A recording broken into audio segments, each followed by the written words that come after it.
The stars around Earth had never looked so threatening. Admiral Kethvar stood on the bridge of his massive command ship, watching as the final pieces of his fleet moved into position. 7 different alien species worked together in perfect harmony, their ships forming rings upon rings around the small yellow star that housed humanity's homeworld. "Report," Kethvar said, his forearms crossing behind his back. His skin changed from deep blue to satisfied purple, a sign that things were going well. "All fleet groups are in position, Admiral," replied Commander Zeeth, her insect-like head bobbing with excitement. "The humans cannot escape. We have them completely surrounded." Kethvar smiled, showing rows of sharp teeth. After 100 years of planning, the Zephyrian Collective had finally done it. They had trapped the most dangerous species in the galaxy. The humans had been a problem for too long. When they first discovered space travel, the Collective had watched with growing worry. Most new species took thousands of years to spread beyond their home systems. The humans had done it in less than 200 years.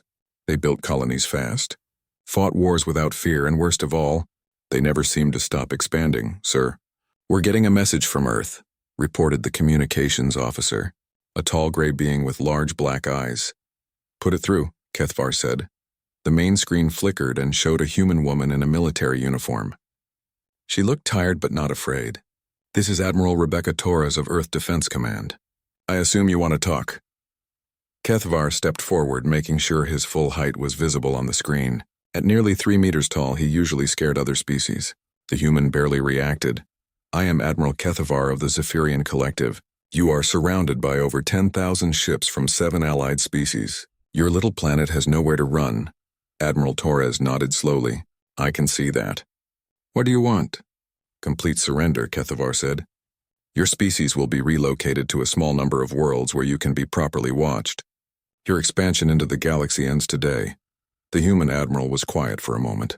"And if we refuse? Then we will destroy every human ship, station, and colony in this system. Your choice is simple: surrender or die." Torres looked directly into the camera. "I need time to discuss this with our leaders." "You have 6 hours," Kethvar said, then cut the connection.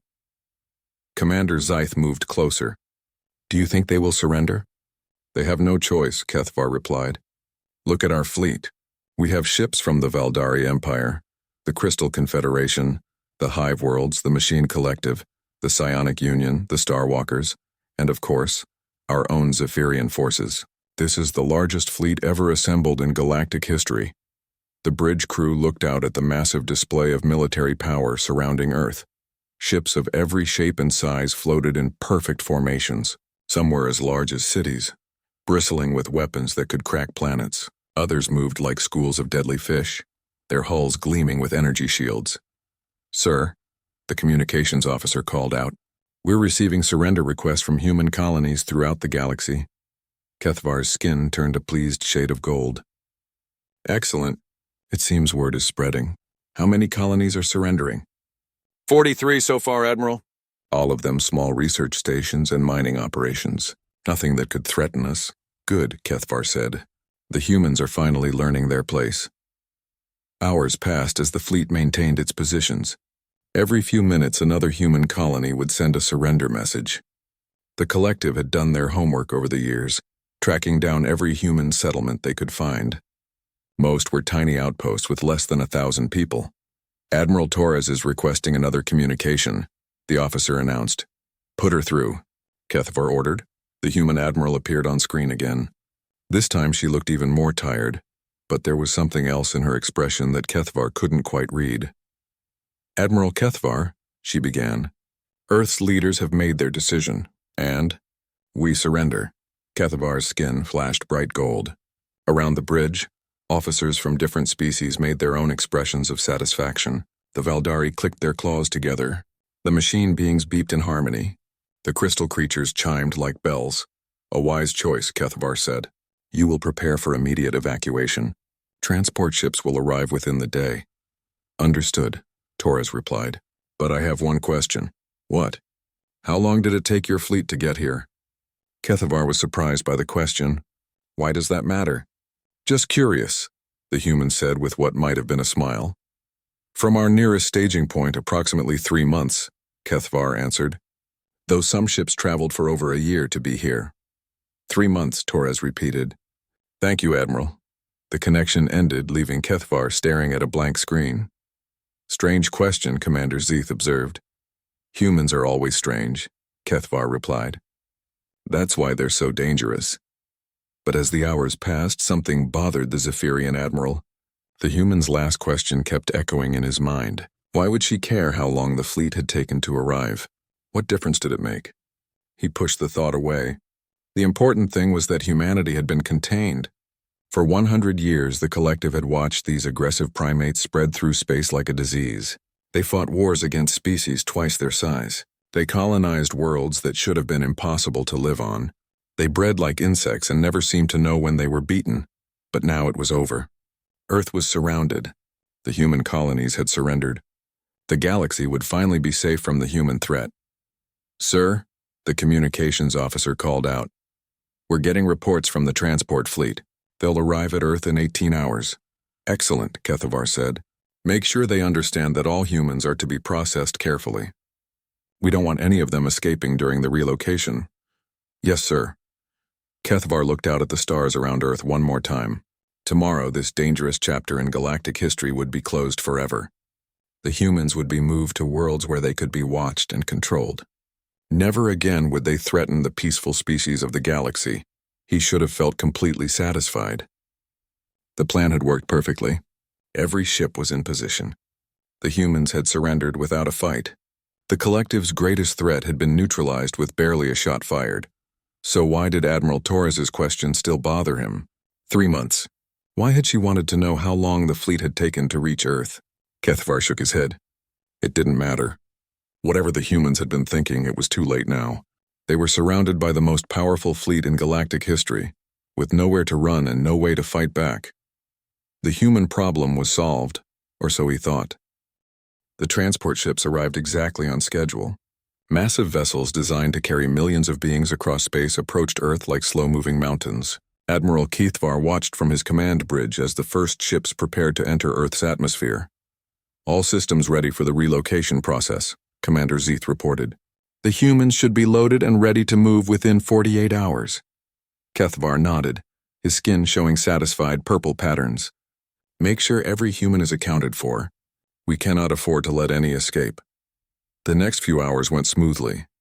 Human cities emptied as transport after transport lifted off from the planet's surface. The process was surprisingly organized. The humans had prepared lists of their populations, gathered their belongings, and moved to pickup points without major resistance. They're being very cooperative, observed Commander Zeeth. Fear, Kethvar replied. They know they cannot win against us. But then something strange happened. Lieutenant Zorth, a young Valdari officer, approached with a confused expression on his scaled face. Admiral, we're receiving an odd transmission. From where? That's the strange part, sir. The signal appears to be coming from the Kepler system. Kethavar's 4 arms stopped moving. The Kepler system was deep in collective space, nearly 50 light-years from Earth. It housed one of the Zephyrian Collective's most important military bases. That's impossible, Kethvar said. What kind of transmission? It's in galactic standards, sir. Perfect pronunciation, but the voice sounds human. Every officer on the bridge turned to look at Lieutenant Zorth. Commander Zeeth's insect features showed confusion. Play it, she ordered. The bridge speakers crackled to life. A calm, clearly human voice spoke in flawless galactic standard. Control Base Alpha to transport command. Package delivered. Beginning Phase 2. Recommend all units maintain cover until further notice. Silence filled the bridge. Kethvar felt his skin shift to an alarmed orange color. Run that again, he commanded. The message repeated. The same human voice, the same perfect galactic standard, the same impossible origin point. Check the signal source again, Kethvar ordered. Lieutenant Zorth worked at his console. Confirmed, sir. The transmission is definitely coming from the Kepler system, specifically from orbit around Kepler 442b. Commander Zeeth moved closer to Kethvar. How is this possible? Our intelligence shows no human presence in that system. It has to be some kind of trick, Kethvar said, but his voice sounded uncertain. Humans are clever with their technology. They must be bouncing signals somehow. Sir, Lieutenant Zorth called out, we're receiving similar transmissions from other systems. What? The Vega system, sir. The Altair system. The Proxima Centauri system. All deep in collective space. Kethvar felt his confidence beginning to crack. Show me the locations. The main screen displayed a star map of local space. Red dots appeared at each location where the mysterious transmissions originated. All of them were far from Earth, scattered throughout collective territory. There are dozens of them, Commander Zyth whispered. More reports came in over the next hour, human voices speaking perfect galactic standard from systems that should have had no human presence. The messages were short and coded, but they all had the same pattern: reports of successful operations and requests for new orders. Get me Admiral Torres, Kethvar demanded. The human admiral appeared on screen, looking exactly as tired as before. Yes, Admiral. What are these transmissions? What transmissions? Torres asked with an innocent expression. Don't play games with me, human. We're detecting signals from your species throughout collective space. Explain this immediately. Torres was quiet for a moment. Then she smiled. I'm sorry, Admiral, but I don't know what you're talking about. All human military forces are here in the Sol system, as you can clearly see. These signals are coming from your people. That seems unlikely, Torres replied calmly. After all, your intelligence has been tracking us for decades. Surely you would know if we had any presence outside this system. Kethvar cut the connection and turned to his officers. Get me a direct line to High Command. Now. Within minutes, he was speaking to Admiral Vorthak, Supreme Commander of the Collective Fleet. The ancient Zephyrian's image appeared on a secure channel, his skin showing patterns of deep concern. Admiral Kethvar, I trust the human relocation is proceeding smoothly? We have a problem, sir. We're detecting human transmissions from throughout collective space. Admiral Vorthak's skin shifted to alarmed red. That's impossible. Our intelligence reports show all human colonies have surrendered or been accounted for. That's what we thought, sir. But these transmissions are definitely human, and they're coming from our own territory. Could it be some kind of deception? A way to make us think they have forces where they don't? Possibly, sir. But the signals are coming from very specific locations, systems we know well. Admiral Vorthak was quiet for a long moment. I'm ordering immediate reconnaissance of those systems. We need to know what we're dealing with. Yes, sir. The connection ended, leaving Kethvar staring at the star map. The red dots seemed to mock him, scattered like seeds throughout space that the collective thought it controlled completely. Hours passed. The human relocation continued, but everyone on Kethvar's bridge was focused on the growing number of mysterious signals. They were coming from everywhere: military bases, trading posts, industrial systems, even the capital worlds of some collective member species. Then the reconnaissance reports started arriving. Sir, Lieutenant Zorth said, his voice shaking, we're getting visual confirmation from the Kepler system. Show me. The main screen changed to display images from a scout ship's cameras. Kepler 442b hung in space like a blue-green jewel, just as it always had. But orbiting the planet were structures that definitely hadn't been there before. Space stations, mining platforms, even what looked like defensive satellites, all of human design. How long have those been there? Kethvar demanded. Unknown, sir. But the construction looks established, not new. More reports flooded in. The Vega system showed similar human installations. Altair had a small fleet of human ships hiding behind the system's asteroid belt. Proxima Centauri revealed an entire human colony on the surface of Proxima b. Commander Zyth stared at the reports in disbelief. How did our intelligence miss all of this? Kethvar didn't answer. He couldn't answer. For decades, the collective had been watching Earth, tracking human expansion, cataloging every ship that left their system. They had been so careful, so thorough, but somehow, humans had been spreading through collective space without being detected. Sir, the communications officer called out, we're receiving another transmission. This one is directed specifically at us. Play it. A new human voice came through the speakers, speaking in the same perfect galactic standard. Collective Fleet Command. This is Colonel Martinez of Human Deep Space Operations. We are prepared to discuss terms for the safe withdrawal of your forces from the Sol system. The bridge fell silent. Outside the command ship's windows, the massive collective fleet continued its perfect formation around Earth. Thousands of ships ready for battle. But suddenly, Kethvar realized they might not be surrounding the humans at all. They might be surrounded themselves. Admiral Cathvar's skin had turned a sickly yellow color as he stared at the communications console. The human voice still echoed in his mind. We are prepared to discuss terms for the safe withdrawal of your forces.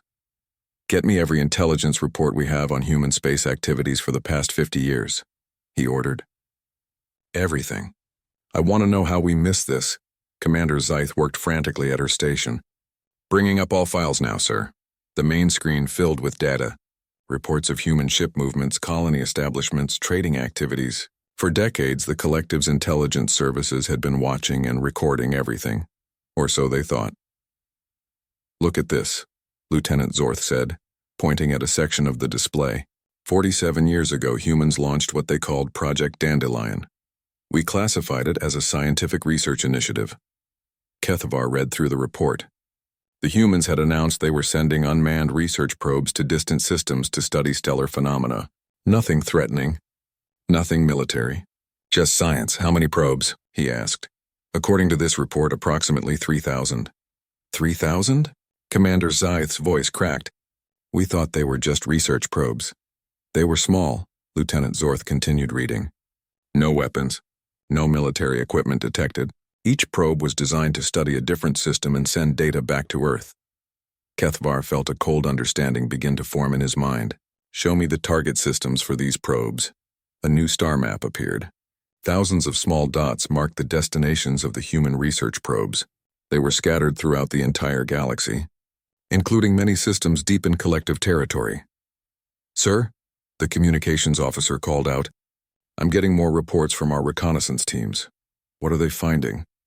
The human installations appear to be much older than we initially thought.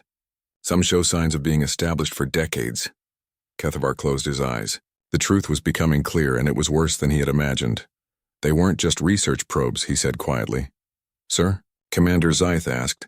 The humans sent colony ships, disguised as research probes. The bridge fell silent as the implications sank in. For nearly 50 years, while the collective watched Earth's official space program, humans had been secretly colonizing systems throughout the galaxy. But how? Lieutenant Zorth asked. Our sensors would have detected large colony ships. Not if they weren't large, Kethavar realized. What if they were small? What if each research probe carried just enough people and equipment to start a tiny settlement? Commander Zyth pulled up more data. The probe specifications show they were designed for extended operation, self-sustaining for up to 100 years. With what we thought was scientific equipment, Kethavar added bitterly. But if that equipment was actually terraforming gear, construction tools, genetic banks. A few dozen people could establish a colony, Lieutenant Zorth finished. And over 50 years, those colonies could grow. The communications officer interrupted them. Sir, we're receiving a priority transmission from Admiral Vorthak. The Supreme Commander's image appeared on screen. His ancient features showed deep concern, and his skin displayed patterns of alarm. Admiral Kethavar, I need you to see this immediately. The screen changed to show a recording from the collective's capital system. The massive orbital city of Zephyr Prime hung in space, home to billions of beings from across the galaxy. But now, small human structures were visible around the edges of the system. When were these images taken? Kethavar asked. 20 minutes ago, Admiral Vorthak replied. The humans have been here all along. Right under our noses. How many systems? Kethavar dreaded the answer. We're still counting, but initial reports suggest all of them. Every major collective system shows some level of human presence. The bridge crew exchanged frightened glances. If humans had established themselves throughout collective space over 50 years, they weren't just hiding. They were integrated into the galaxy's infrastructure. Sir, Lieutenant Zorth said, reading from his console. I'm getting reports of human personnel at our major industrial facilities, mining operations, trading stations, even some military bases. What do you mean, human personnel? Workers, sir, technicians, scientists. According to these files, they've been employed at collective facilities for decades. We thought they were from the few small human colonies we knew about. Commander Zyth looked sick. How many humans are we talking about? Lieutenant Zorth's claws clicked nervously on his console. Based on these reports, millions, possibly tens of millions. The realization hit Kethavar like a physical blow. while the collective had been preparing to relocate what they thought were all of humanity from Earth. There were actually millions of humans already living throughout their territory. "Get me Colonel Martinez," he ordered, the human who sent that last transmission. After a few minutes, a new face appeared on screen. Colonel Martinez was a middle-aged human with gray hair and calm eyes. He wore a military uniform that Kethvar didn't recognize. "Admiral Kethvar," the colonel said politely. "Thank you for accepting my communication." "Where are you?" Kethvar demanded. "Currently, I'm aboard Deep Space Station Endeavour, in orbit around Kepler 442b. Though I believe your people know that planet as Zephyr 7. Kethvar's skin turned bright red with anger. Zephyr 7 was supposed to be a secure system, home to one of their major military academies. "How long have you been there?" "Personally, about 15 years. But humans have been in this system for over 40 years. "Impossible. Our security would have detected you." Colonel Martinez smiled. "With respect, Admiral, your security has been detecting us. We haven't been hiding. We've been working alongside your people for decades." "What?" "The humans in collective space aren't invaders, Admiral. They're immigrants, workers, scientists, citizens. Many of them were born in the systems where they live. This is their home." Kethvar felt his worldview crumbling. "But you're human. You're dangerous. You expand too quickly, fight too many wars." "Some humans do," Martinez agreed. "The ones you've been watching from Earth, but not all of us. The humans who came to collective space 50 years ago came to build, not to conquer. They came to be part of the galaxy, not to dominate it." "You're lying, am I? Check your employment records, Admiral. Look at the accident reports from your industrial facilities. Check the crime statistics in systems with human populations. You'll find that humans who grew up in collective space behave very differently from humans who grew up on Earth." Lieutenant Zorth was already pulling up the data. His expression grew more shocked as he read. "Sir," he said quietly, "according to these statistics, systems with human populations actually have lower crime rates and higher productivity than systems without them. That can't be right." "It's true," Colonel Martinez said. "Humans who grow up in peaceful, stable societies tend to be peaceful and stable themselves. It's humans who grow up in conflict who become warlike." Commander Zaith was staring at her own console. "Admiral, I'm seeing reports of human involvement in major collective projects. Infrastructure development, medical research, scientific breakthroughs. They've been contributing to our society for decades." Kethvar felt lost. Everything he thought he knew about humans was being turned upside down. "So what do you want?" he asked Martinez. "For you to leave Earth alone," the colonel replied simply. "The humans there aren't a threat to you. They're just another branch of our species, living their own lives in their own space. But they're expanding. They're aggressive. Within their own territory, yes. But they've never attacked collective space, have they? They've never invaded your worlds or threatened your people." Kethvar realized it was true. For all their expansion and warfare, humans had never actually moved against the collective directly. "We have millions of your people throughout our territory," he said weakly. "Yes," Martinez agreed. "And they're not going anywhere.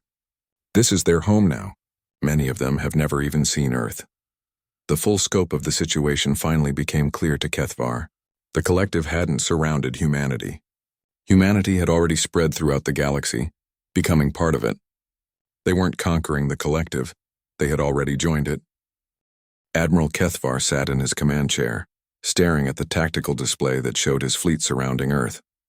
10,000 ships, 7 species working together, the most powerful military force in galactic history.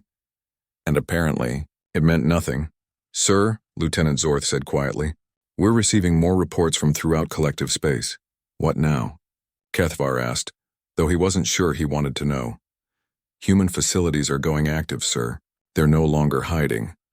The main screen changed to show dozens of different locations throughout the galaxy, in system after system.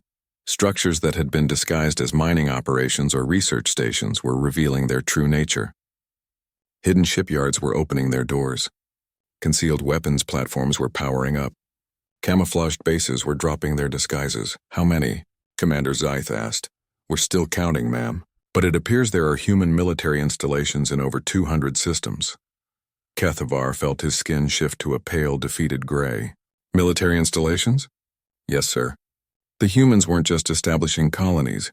They were building a complete military infrastructure. A new voice cut through the bridge communications. It was Colonel Martinez again, but this time his tone was more formal. Admiral Kethvar, I'm afraid I need to update our conversation. What do you mean? I wasn't entirely honest with you before. While it's true that many humans in collective space are peaceful citizens, there's another group that's been working in secret.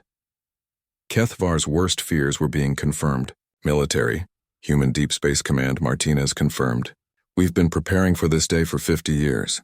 Preparing for what? For the day the collective decided to eliminate humanity. The bridge fell silent. Outside the command ship, Kethvar could see the lights of his massive fleet. Thousands of ships, millions of crew members, weapons that could destroy planets. You knew we were planning this? He asked. Admiral, you've been watching us for 100 years. Did you think we weren't watching you too? Commander Zeith leaned forward. How much did you know? Everything, Martinez replied. We knew about your intelligence gathering. We knew about your military buildup. We knew about this fleet before you finished assembling it. Lieutenant Zorth was working frantically at his console. Sir, I'm detecting massive power signatures throughout collective space. The human installations are bringing weapon systems online. What kind of weapons? Kethvar demanded. Unknown, sir, but the energy readings are significant. Martinez's voice continued calmly. For 50 years, while you thought you were containing humanity to Earth, we've been building. Not just colonies, Admiral. We've been building a military force designed specifically to counter the collective fleet. Impossible, Kethvar said. Our intelligence would have detected military shipbuilding. Would you? Our ships aren't built like yours, Admiral. We learned from studying your technology. We built them in pieces in different systems using methods your sensors weren't designed to detect. The tactical display suddenly lit up with new contacts. Ships were appearing throughout the galaxy, not by flying into systems, but by seeming to materialize out of nothing. Stealth technology, Commander Zith whispered. Something like that. Martinez agreed. We call it quantum tunneling. Our ships can move through space without using normal propulsion. Very hard to detect until we want you to see us. Kethvar stared at the display in growing horror. Red dots were appearing everywhere, marking human ships that had been invisible until now. They weren't just in a few systems. They were everywhere. How many ships? He asked. Lieutenant Zorth's voice shook as he answered. Preliminary count suggests over 50,000, sir. And they're still appearing. 50,000 ships? Commander Zeith couldn't believe it. Where did they come from? We've been building them for decades, Martinez explained. Small shipyards, hidden construction facilities, automated factories, all throughout collective space using resources you thought were being used for peaceful purposes. Kethvar felt his confidence crumbling completely. What do you want? For your fleet to leave the Sol system immediately. And if we refuse, then you'll discover that your supply lines have been cut. As if to prove his point, urgent messages began flooding the bridge communications. Kethvar listened in growing alarm as report after report came in. The fuel depot at Rigel 7 was under human control. The weapons manufacturing facility at Arcturus Prime had been seized. The food production centers in the Vega system were no longer responding to collective commands. You're cutting off our supplies, Kethvar realized. We're not cutting them off, Martinez corrected. We're controlling them. We've been involved in running those facilities for decades. Now we're just changing the management. Commander Zeith was studying the tactical displays. Sir, if they control our major supply bases, this fleet can't maintain its position for more than a few weeks. And that's just the beginning, Martinez continued. Admiral, do you know how many humans work in your information systems?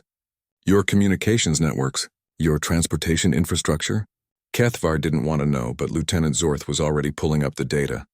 According to personnel records, humans make up nearly 15% of collective infrastructure workers, he reported. 15% of the people who keep your civilization running, Martinez said. People who've been loyal members of collective society for decades. But they're still human, Admiral. And when their homeworld is threatened, their loyalty becomes flexible. Reports were coming in from all over collective space, communication networks experiencing mysterious failures, transport systems having unexpected breakdowns, industrial facilities reporting equipment malfunctions. You're sabotaging us, Kethvar accused. We're defending ourselves, Martinez replied. Your fleet came here to destroy our species. We're simply making sure you can't. The full scope of the human strategy became clear to Kethvar. While the collective had spent 100 years planning to surround Earth, the humans had spent 50 years infiltrating every aspect of collective civilization. They weren't just hiding in space. They were woven into the very fabric of galactic society. "Sir," the communications officer called out, "we're getting reports from the home worlds. Critical systems are failing throughout collective space." "What kind of systems?" Commander Zyth asked. "Everything. Power grids, water treatment, medical facilities. It's like someone threw a switch and turned off civilization." Martinez's voice cut through their panic. "We don't want to hurt anyone, Admiral, but we can't let you destroy Earth. Every critical system in collective space has human workers. Systems that took centuries to build can be shut down in hours." Kethavar stared at his fleet status display. The numbers were already changing. Fuel levels dropping as supply ships couldn't refuel, food stores diminishing as agricultural shipments stopped arriving. Even ammunition counts were falling as weapons factories went offline. "You've trapped us," he said quietly. "No, Admiral. You trapped yourselves. You brought your entire fleet to one location, far from your supply bases, dependent on long supply lines that run through systems where humans live and work. But your people will suffer too," Commander Zyth pointed out. "If collective civilization collapses, the humans living in our space will be hurt as well." "Some of them, yes," Martinez admitted. "But humans are very good at surviving difficult situations. We've had a lot of practice." Kethavar looked around his bridge at officers from 7 different species. All of them depended on the complex civilization that the collective had built over thousands of years. A civilization that apparently couldn't function without human workers. "What are your terms?" he asked finally. "Simple," Martinez replied. "Your fleet leaves the Sol system immediately. You return to your home worlds, and you never threaten Earth again. And in return, life goes back to normal. The supply lines reopen. The infrastructure starts working again. The humans throughout collective space go back to being productive citizens. But they'll still be there," Kethvar said. "Millions of humans throughout our territory. Yes, they will. Just like they have been for 50 years. The only difference is that now you know they're there." Kethvar realized he had no choice. His mighty fleet was useless without supplies. His civilization was crippled without human workers. The species he had come to destroy had already made themselves essential to his people's survival. "I need to consult with High Command," he said finally. "Of course," Martinez replied. "But Admiral, don't take too long. Some of those systems we've shut down are life support systems. People are going to start dying soon if they don't come back online." The transmission ended, leaving Kethvar staring at a tactical display that told the real story. His fleet was surrounded by empty space and an endless supply of hidden human ships. His supply lines were cut. His civilization was paralyzed. The species he had come to eliminate was holding his entire civilization hostage, and the worst part was, they had been in position to do it for decades. 3 days later, Admiral Kethvar stood in the same spot on his bridge, but everything had changed. The massive fleet still surrounded Earth, but now it felt more like a prison than a position of power. "Report from High Command," Commander Zyth announced, her voice tired from 3 days of crisis management. Admiral Vorthak appeared on the main screen, looking older than his 1,000 years. His skin showed patterns of defeat and exhaustion. "Admiral Kethvar, the Council has made its decision." Kethvar waited, though he already knew what the decision would be. "We're accepting the human terms. Your fleet is ordered to withdraw from the Sol system immediately." "Yes, sir," Kethvar replied, feeling no surprise. The reports from across collective space had been getting worse each hour. Entire worlds were experiencing power failures. Medical systems were breaking down. Transportation networks had ground to a halt. "The humans have proven their point," Admiral Vorthak continued. "We cannot function without them." "How bad is the situation at home?" Kethvar asked. "Catastrophic. But the moment we announced we were withdrawing from Earth, the problems started getting fixed. Human workers throughout our space began restoring the systems they had shut down." Lieutenant Zorth looked up from his console. "Sir, I'm getting reports that our supply ships are moving again. Fuel depots are coming back online. The humans are keeping their word," Admiral Vorthak said. "As long as we withdraw peacefully, they'll restore normal operations." Kethvar nodded. Over the past 3 days, he had learned more about humanity than in the previous 100 years of intelligence gathering. The species wasn't just dangerous because they were aggressive. They were dangerous because they were patient, clever, and willing to spend decades preparing for a single moment. "Sir," the communications officer called out, "Colonel Martinez is requesting another communication." "Put him through," Kethvar said. The human colonel appeared on screen, looking exactly as calm as he had 3 days ago. "Admiral, I understand you've received new orders." "We're withdrawing," Kethvar confirmed. "Thank you.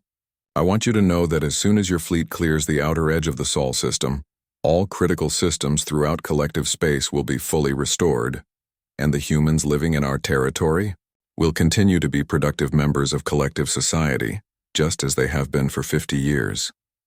Commander Zyth leaned forward. "But we know about them now. We know they're everywhere."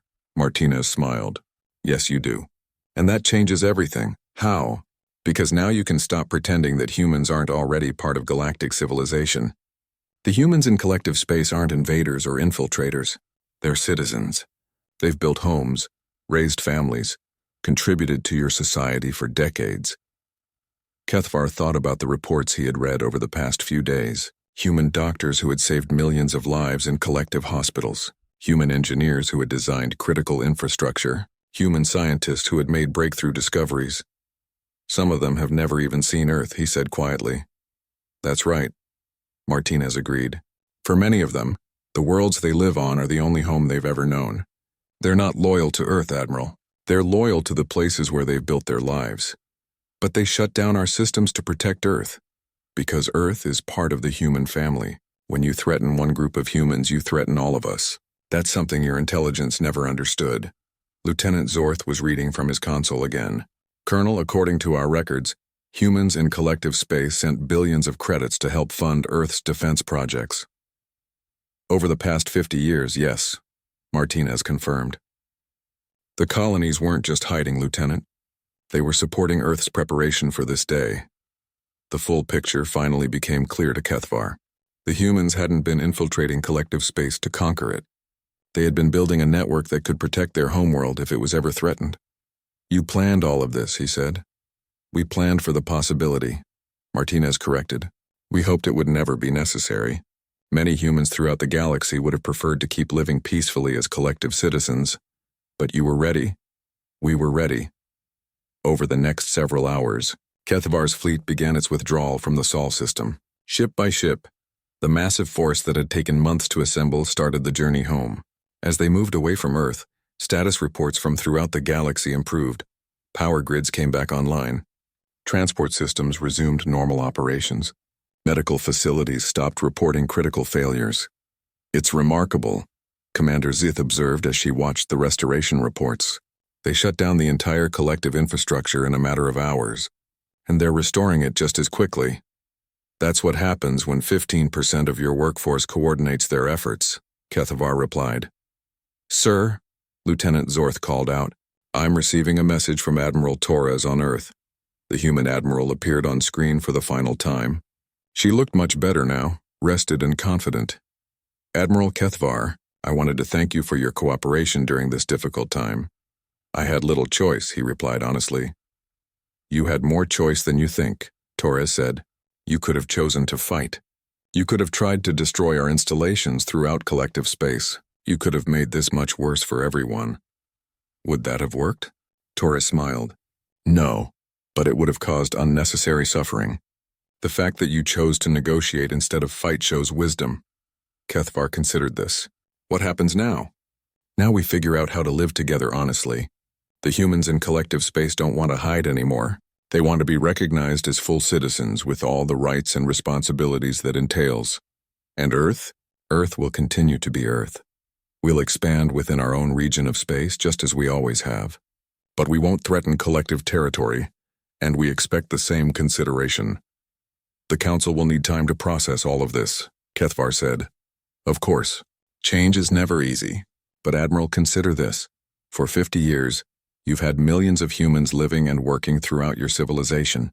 They've been good citizens, productive workers, valued colleagues. The only thing that's changed is that now you know they're human."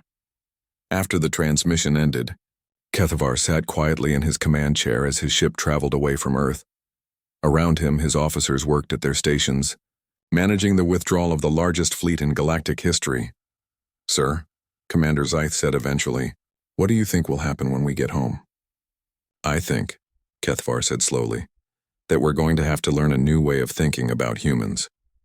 They're not what we expected. No, they're not. We expected them to be aggressive conquerors. Instead, they turned out to be patient strategists. Lieutenant Zorth looked up from his console. Do you think they're still dangerous? Kethvar considered the question carefully. Over the past few days, he had seen humans shut down the infrastructure of an entire galactic civilization without hurting a single person. They had demonstrated the ability to cripple the most powerful military force in the galaxy without firing a shot. They had achieved total victory through preparation, patience, and intelligence. Yes, he said finally, they're still dangerous. But maybe that's not necessarily a bad thing. Sir, think about it, Lieutenant. For 50 years, humans have been living throughout collective space. They've had the ability to do what they just did for decades, but they never used it. They only acted when their homeworld was directly threatened. Commander Zyth understood. They're dangerous, but they're not aggressive. Exactly. They're dangerous in the way that a well-prepared citizen is dangerous to criminals. They can defend themselves and their neighbors, but they don't start fights. As the fleet continued its journey home, Kethvar realized that the galaxy was going to be a very different place from now on. The collective would have to acknowledge that millions of humans were already full members of their society. Trade agreements would need to be renegotiated. Defense policies would need to be reconsidered. But most importantly, the myth of human aggression would need to be replaced with a more accurate understanding. Humans weren't mindless conquerors. They were a species capable of incredible patience and long-term planning, who had spent 50 years quietly becoming part of galactic civilization while preparing to defend their home if necessary.